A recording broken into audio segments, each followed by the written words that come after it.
What happens next in Syria? Well, there'll be continued war, and now the drumbeat is for war with Iran. Anything is possible. Netanyahu dearly wants the U.S. to go in and bomb Iran. Probably some of President Trump's advisors will feel the same.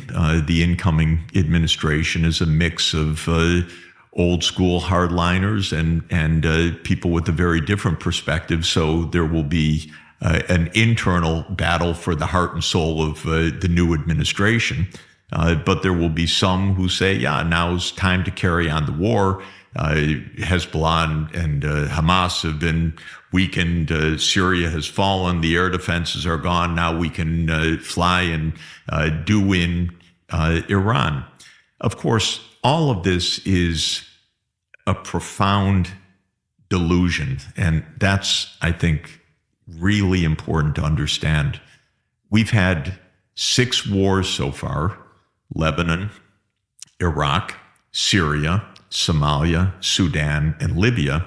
6 out of the 7 that were on the list shown to Wesley Clark, not one of them has led to stability, to peace even, much less to geopolitical interests being solved. So it's not like we're finding solutions to anything. Yes, it has allowed at unbelievable cost Israel to hold on to the West Bank, East Jerusalem, the Golan Heights, and Gaza as if that's some kind of grand strategic aim of the United States or justifiable in the face of international law and nearly global opposition to such thinking. But it doesn't lead to any answers. And there's no way to, quote, defeat Iran. Even if we went in and bombed Iran, Iran has strong allies. Iran has Russia and China as allies. Iran is part of the BRICS. Iran has a military relationship with Russia. Of course, we have even crazier people who think we're going to defeat Russia. But Russia has 6,000 nuclear warheads, of which 1,600 are deployed. It has its new hypersonic Oreshnik ballistic missile, which travels at Mach 11. It has other hypersonic weapons. So yes, we have people in the U.S. who, in their mental blindness, think about continued escalation all the way to nuclear Armageddon. They really do. They're very ignorant people, and they're around in high positions. And so when you ask what comes next is whether President Trump can change course. This is the most important question facing the United States. And there are several different factions in Washington right now that are fighting for ultimate say. There's a piece by Mitch McConnell, our octogenarian who is completely living in a delusional past, who has a lead article in Foreign Affairs magazine calling for America to commit to primacy. And he calls for a massive military buildup to get ready for every kind of eventuality with Russia and China. That's the old school, and it remains very powerful. And it's got very powerful interest because it's the biggest business in Washington, about $1.5 trillion of annual spending for the military machine. And Mitch McConnell absolutely represents that. Then there are groups that say, you know, we don't really have any fundamental conflict with Russia, and Russia's no real threat to us. But China's the real threat. So we should end the war in Ukraine, something I completely agree with. But we should do it so that we build up and get ready for the war with China. And this is kind of the middle ground, which is a war with China. A country that manufactures all of our antibiotics. Everyone is talking about war with China in Washington by 2027. And it's so weird, as if we just are trying to rush headlong into complete destruction. But we have official documents, a Navy strategy saying we must prepare for war with China by 2027. We had a major article in the New York Times, which I actually once upon a time read with interest. But in any event, it was a story about the Pentagon preparing for war with China. And I wrote the reporter, actually. This is another, I know these people for decades. So I wrote the reporter and I said, thank you for writing that story. I was happy to read it now because there'll be no time to read it after the war. We'll all be dead. So I'm glad that we have the story now. And the reporter wrote back to me right away, said, Jeff, the editor, I had put in 3 times that the Pentagon doesn't want this war, but the editor took it out 3 times. And I don't really know why. And I didn't notice that in the hurrying to finish the piece. Do you understand that? You're one of our world's great journalists, a person writing a front page story about war, and she's written 3 times the Pentagon doesn't want it, and the editor takes that out all the time, and she didn't recognize that. That's the New York Times. I don't know even what that means. But well, that's when you quit. I mean, you can't allow that. This is so amazing. But yes, there is a group gearing up for war with China. It's unbelievable. Nuclear superpower with a much larger army in their on their shores. I mean, the whole thing is beyond belief. Then there is a group. There actually is a group that says, hey, we don't need war with anybody. We're not threatened. The United States is more secure than at any time in history and any time that a country could be secure. We have 2 big oceans. No one can attack us. We have every amount of deterrence. China does not threaten us and could not threaten us. And so what are we talking about war this way? Why are we in war with Russia in Ukraine? And that is a U.S.-Russia war, as everybody should understand. Why are we at war all over the Middle East? And that is a U.S. war. We've got absolutely troops on the ground we have troops on the ground, of course, but we have forces on the ground. They're often CIA or covert. But yes, this is our wars. We're paying for them. We're financing them. We're arming them. We're the intelligence, if you can use that word. Why do we need a war with China? And so there are people who say, hey, why don't we make business, advance technology, actually have some attention to our economic needs, not go bankrupt in the process? And that group is also part of the Trump incoming team.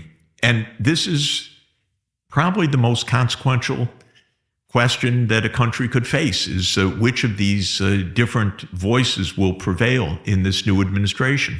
This time of year, we are focused on our families because we're apt to be with our families, celebrating together. And it's the time of year where you might ask yourself, what happens when you're gone? What's left behind? Well, protect your family's future and peace of mind with a product called Policy Genius. Policy Genius has one goal: to make it easy to find and buy life insurance, so your loved ones have something when you're not here, something they can use to cover debts and expenses if something unexpected happens, because unexpected things do happen. With Policy Genius, you don't need to struggle to do this. You can find life insurance policies that start at $292 per year for $1 million of coverage. Some options are 100% online, and that lets you avoid unnecessary medical exams, which is always good. Policy Genius combines digital tools with the expertise of real licensed agents. You compare quotes from America's top insurers side by side for free, and there are no hidden fees. Their licensed support team helps you get what you need fast so you can get on with your life. Join thousands of happy Policy Genius customers who left 5-star reviews on Google and Trustpilot. So secure your families tomorrow so you have peace of mind today. It's easy. Go to policygenius.com/Tucker to get your free life insurance quotes and see how much you could save. Again, it's policygenius.com/Tucker. I've never felt more uneasy than I have in the last few weeks during this period between the election and the inauguration. And it doesn't seem like it is a fact that the outgoing administration is trying to accelerate conflict to leave the incoming administration in charge of a bunch of different wars, especially with Russia. I have to say, I think the Biden administration has been the worst of our governments in modern history. And that's saying a lot because I'm a complainer. So I don't generally praise administrations. Yeah. Like to think of myself as a responsible, tough grader. And I haven't given high marks to any administration from Clinton onward. I think they've all been failures. But Biden's administration has been a complete, shocking disaster, which has brought us closer to nuclear war, brought us into more conflict, didn't have one iota of diplomacy. I don't count diplomacy meaning you go talk to a junior ally. I mean diplomacy meaning you talk to someone on the other side to figure out how to appear not power. to escalate. Yeah, exactly. And we know, you know very well, and you heard it recently from the Russian foreign minister, that our Secretary of State and the Russian foreign minister have not spoken at all for years. This is the most mind-bogglingly stupid approach to our security and survival imaginable. And as far as we know, and this is what Lavrov said in his interview with you, Biden and Putin have not spoken once since February 2022. It's just unbelievable. To not even speak, to not try to understand each other's position, to not discuss, to not try to find a way out, when now the most accurate assessment is that there are at least 1 million Ukrainians dead or severely wounded since February 2022, and the United States hasn't lifted a finger, not even one time, to try to talk to the other side. So, yes, this has been a shockingly terrible government. Biden, we don't know really. You may know, I don't know whether he's compos mentis. I don't know whether the guy thinks. I'm told till 4 p.m. he can still function to some extent. I don't know if it's true. But Jake Sullivan, Antony Blinken, I regard as complete failures. Sullivan's job is our security. He's not made us any more secure. He's made us profoundly insecure. And we're getting closer and closer to nuclear war. And the only way we avoid that realization is to laugh away every statement, and President Putin said it again today, by the way, that we are absolutely mocking Russia's serious red lines. Is that really for our security that we don't have a discussion about them even? And we're not. And everything, yes, is escalating. We see little fires being set all over the neighborhoods of these war zones. And it's not only throughout the Middle East and the drumbeat for war with Iran. It's not only Biden authorizing the use of long-distance strikes into Russia, which, as President Putin has accurately said and has not been denied by the United States are actually U.S. strikes on Of course. Russia. But this is incredible. How would we feel if Russia were attacking the United States? Would we say... And trying to kill the president, which Yes. we are trying to kill Putin right now. Would we say that's just fine? Don't worry if Americans are getting a little upset about that. But that's literally what Biden has approved. And then we see hotspots around. You have to be, really into this to be following them. But in the country of Georgia, in the South Caucasus region, there's a little typical regime change maneuver that's been underway in recent weeks. It will not succeed, but the aim was to destabilize that region. The hand of the U.S. is absolutely clear in that. We see in Romania another bizarre episode where a presidential election was in its second round, and the lead candidate was saying we should end the war with Ukraine. And the Supreme Court of Romania annulled the election, claiming Russian interference. And so that candidate that was calling for peace could not win election. We're seeing those kinds of events all over. What are we seeing in South Korea? In South Korea, of course, we saw something that we don't understand that's also mind-boggling, which was an attempted coup by the president of Korea, President Yoon, who called out the military to surround and arrest the parliament. And ultimately, the coup failed and the president was thrown out of office. But why he made that coup is not absolutely clear. And the U.S. reaction was bizarre. The U.S. said, we're watching with concern. That was all. It didn't say anything about restore the constitutional order or we're against the coup or anything else. And there was a glimmer of possible reason. I don't want to overstate any certainty on this because this is, of course, also not analyzed properly or made public, so we don't have the information.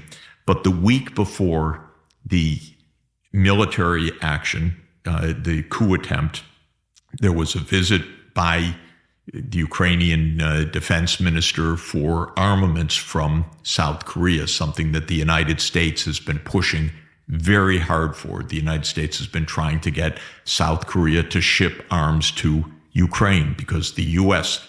Inventories are depleted. And South Korea, under its law, cannot do so because it cannot ship arms to belligerents that are engaged in war. And the parliament opposed it. The parliament president does not have a majority in the parliament, or the former president, and the opposition opposed the armaments. So there's some possible relationship with this, that when Yoon declared martial law, he said that the opposition was siding with the North Koreans. That was his statement. And some read that as a way to clear the way for South Korea to enter the Ukraine war with massive arms shipments. I don't know whether that's the case, but it wouldn't surprise me if that's the case. Maybe we'll find out. It happens that the acting president was my first PhD student at Harvard now. So I go back with him 44 years, which is nice. Amazing. Yeah, just a coincidence. So that's amazing. I meant to ask you, why did Russia stand aside as Assad fell?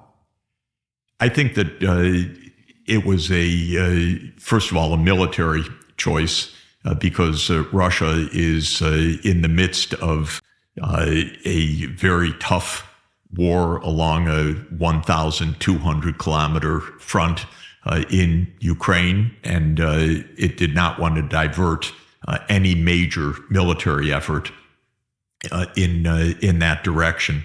Second, the proximate reason why Assad fell was that the main military backing of Assad was Hezbollah forces and the Iranian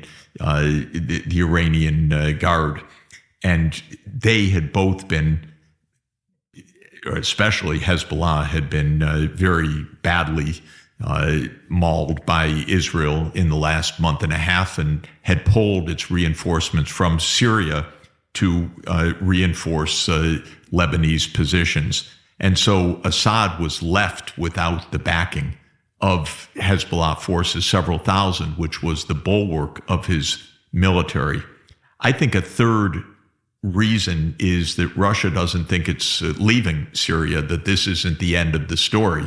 And immediately the supposed new force in Syria, the HTS, said that it wants Russia to stay and to keep its bases in Syria. Russia has a naval base, and a small one, and an airfield, and Russia has redeployed its forces from within Syria to both of those bases, but is probably not leaving.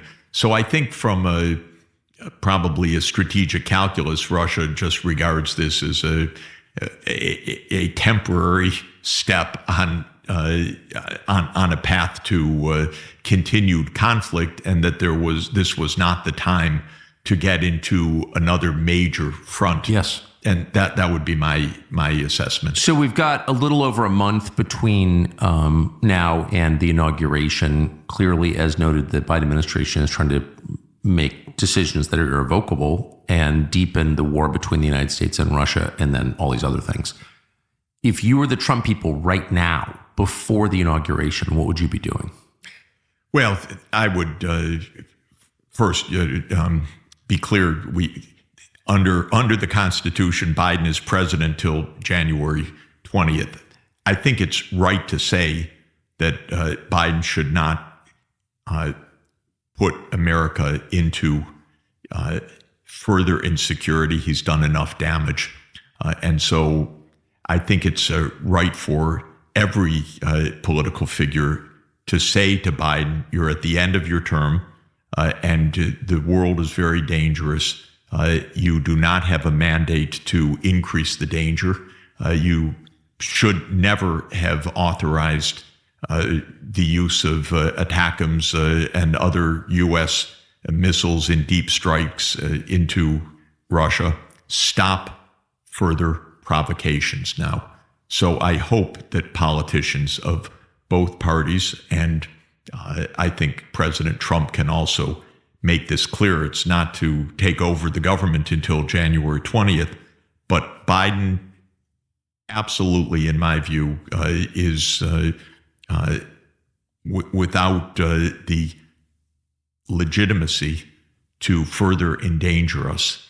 And they should prevent any actions from abroad that threaten American security, of course, but I don't see those happening.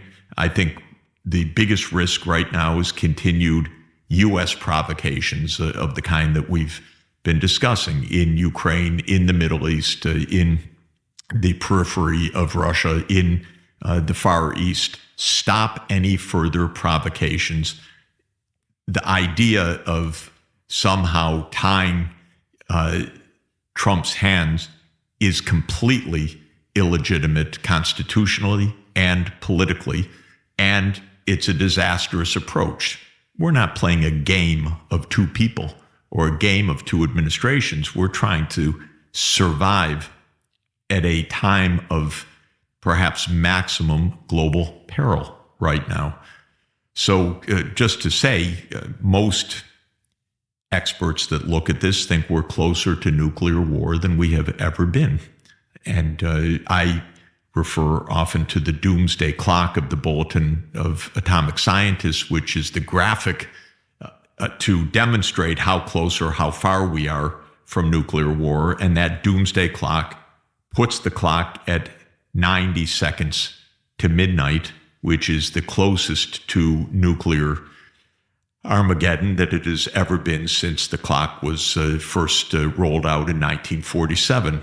So I think it behooves those people who are making the decisions in the Biden administration to stop imperiling Americans at this point and to understand that their job right now is to keep things stable, to give power over to President Trump on January 20th, 2025. One of the promises of the new administration is massive declassification, is pardons for... Please, if it could only be. This would change so much. So one of the things that I'm interested in learning about is 9/11, because I think it's important to understand why that happened. And I think my guess is that one of the reasons so many documents from 9/11 are still classified 23 years later, it's hard to imagine why, is because they tell a more detailed story about why Al-Qaeda struck the United States. And it seems clear it was a response to, and I'm not defending it, of course, obviously, but it was still cause and effect. And the cause was American foreign policy, was a response to that. A, do you think that's true? And B, if it is true, then how afraid should we be about future terror attacks given what we've been doing? Well, let me say something about declassification. We had one and only one close look at the CIA in its entire history of the last 77 1974. years. And that was actually 74, 75. It'll be the 50th anniversary this coming year of the Church Committee. Yep. It was the only time that there was even a partial look inside what the CIA had been doing. What they uncovered was a viper's nest of stupidity, evil, disaster, and of course, unbelievable unaccountability. They uncovered, of course, numerous assassination plots. They uncovered an absolutely shocking and awful program called MK Ultra, which was a massive warped program for trying for mind control, where they took innocent people, vagrants, off the streets of Times Square and shot them up with drugs or drove them to suicide through sleep deprivation, every kind of shocking thing you can't even make up, and that made for great movie series like the Bourne series, which is about MK Ultra in fact. Now, that was 1975. We've gone 50 years of further secretive operations. I'd mentioned one of them, the timber sycamore, but that's one of many. I've seen many myself by accident, because I'm not in the security field. I'm an economist, but I'm around lots of governments. I'm all over the world. I've seen coups with my own eyes. I've seen the U.S. role in these coups. I've seen things that are absolutely disgusting, not because people are showing me secret documents. I don't even want to see those, by the way. I see them because I happen to be told or shown or walked around the Maidan soon after a coup overthrew Yanukovych, and people explained things to me which I found completely awful about American complicity in all of this. I had a president in the Western Hemisphere say to me, "Jeff, they're going to take me out," and I said, "No, everything's going to be fine." And CIA took them out in broad daylight. Yep. So we have no review of any of this.